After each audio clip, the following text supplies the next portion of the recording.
Quetta gladiator کے کپتان سرفراز احمد کا کہنا ہے کہ کچھ لوگ بلا وجہ میرے اور رضوان کے درمیان جھگڑے کی فضا پیدا کرنا چاہتے ہیں۔ بسم اللہ الرحمن الرحیم، السلام علیکم۔ ایک اور ویڈیو کے ساتھ آپ کی خدمت میں حاضر ہیں، آپ دیکھ رہے ہیں ایس اے سپورٹس۔ آج کی اس ویڈیو میں ہم آپ کو سرفراز احمد کے ٹویٹ کے بارے میں مکمل تفصیل دیں گے، تو ویڈیو کو کہیں بھی اسکپ مت کیجیے گا۔ مگر ویڈیو کو سٹارٹ کرنے سے پہلے آپ سے چھوٹی سی گزارش ہے، ویڈیو کو لائک کر دیں، چینل کو سبسکرائب کرنے کے ساتھ ساتھ بیل آئکن پریس کر دیں تاکہ نئی آنے والی ویڈیو کا نوٹیفیکیشن آپ کو ٹائم پر ملتا رہے۔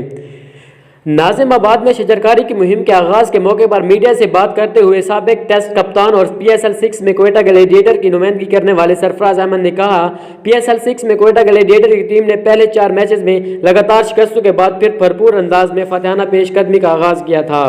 سرفراز احمد نے کہا کہ مجھے وکٹ کیپر بیٹسمین محمد رضوان سے کوئی مسئلہ نہیں، کچھ لوگ بلا وجہ میرے اور رضوان کے درمیان جھگڑے کی فضا پیدا کرنا چاہتے ہیں۔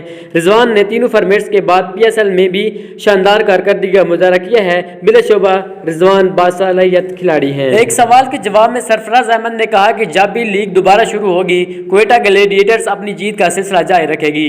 ویسٹ انڈیز سے تعلق رکھنے والے ممتاز بیٹسمین کرس گیل کی کوئٹہ گلیڈیٹرز میں شمولیت خوش آئند تھی اور انہوں نے ابتدائی میچز میں بھی شاندار کارکردگی کا مظاہرہ کر کے اپنی اہلیت بھی تسلیم کرائی۔